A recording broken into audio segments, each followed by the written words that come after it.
Marlow was dead, to begin with. There must be no doubt whatever about that. The register of his burial was signed by the undertaker, the clergyman, the clerk, and the chief mourner. Oh, yes. Oh, yes. Scrooge had the door of his office left open that he might keep an eye upon his clerk, Bob Cratchit, who, in a dismal little cell beyond, was busy copying letters. Now, Scrooge had a very small fire, but the clerk's was so much smaller that it seemed like one coal open, but he couldn't replenish it. Oh, no.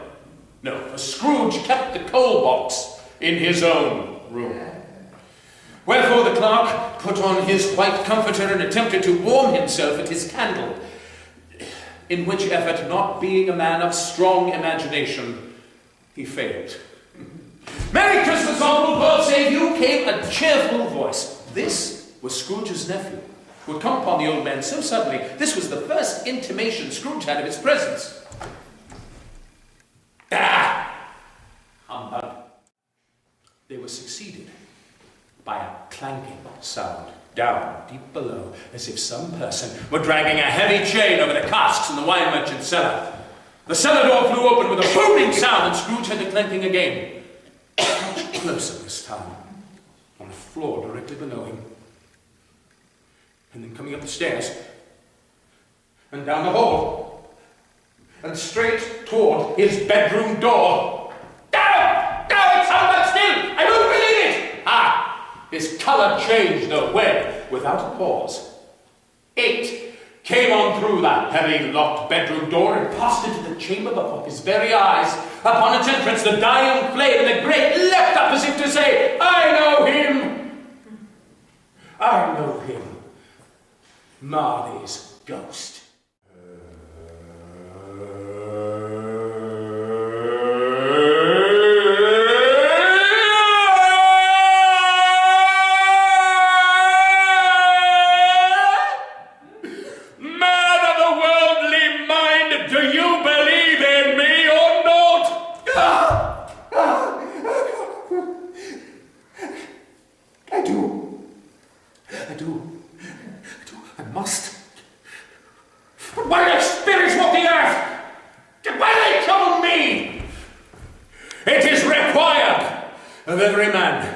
The spirit within him walk abroad among his fellow men and travel far and wide.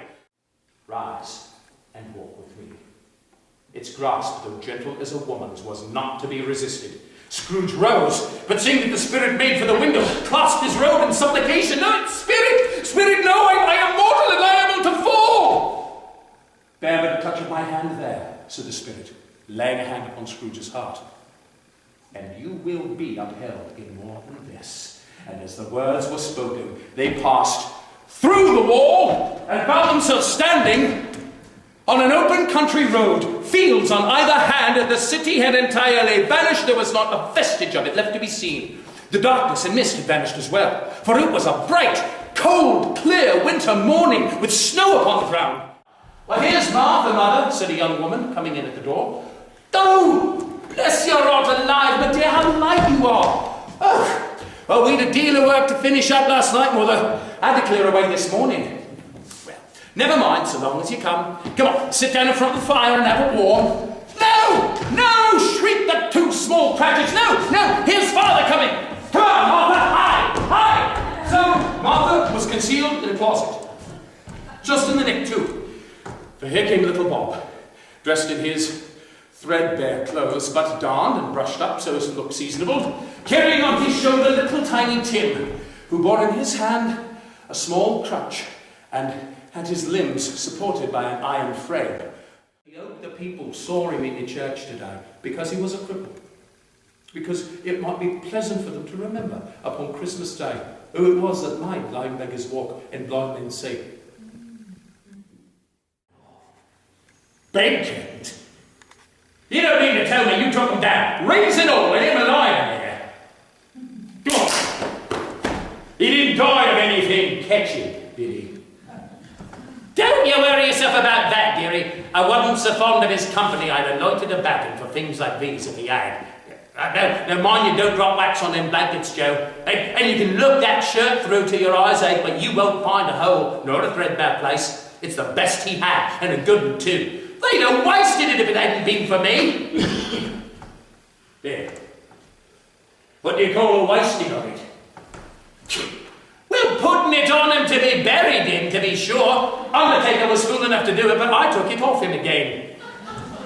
Oh, you was born to make your fortune, and you'll certainly do it. Well, a shan't hold me hand back if I can get anything in it by reaching it out. This is the end of it, you see. He frightened everyone away from him when he was alive to profit us when he was dead. No, it's just the colour. It hurts me eyes. And I wouldn't show big eyes to your father when he comes home to the world. It must be near his time. Past it, rather, said Peter. But I think he's walking home slower these last few nights, Mother. I've known him to walk with Tiny. I've known him to walk home with Tiny Tim on his shoulder very fast indeed. There's your father now.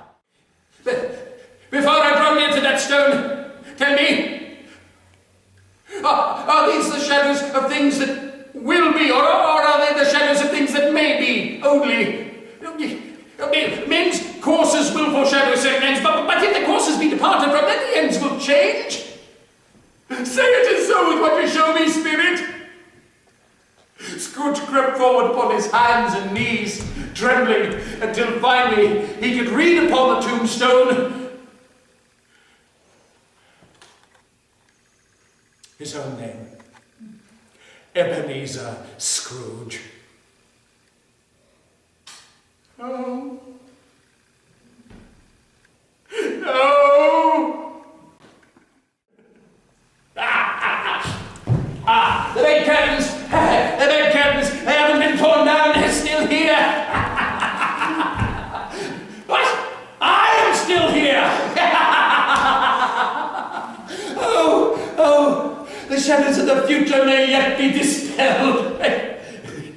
May yet be dispelled, and they will be dispelled. I know it.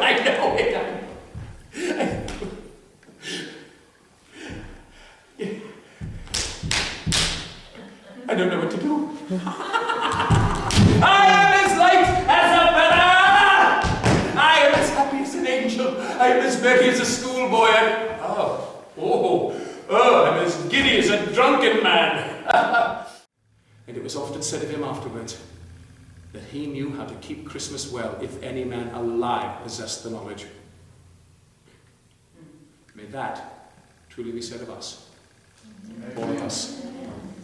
And so, as little Tiny Tim observed, God bless us, everyone.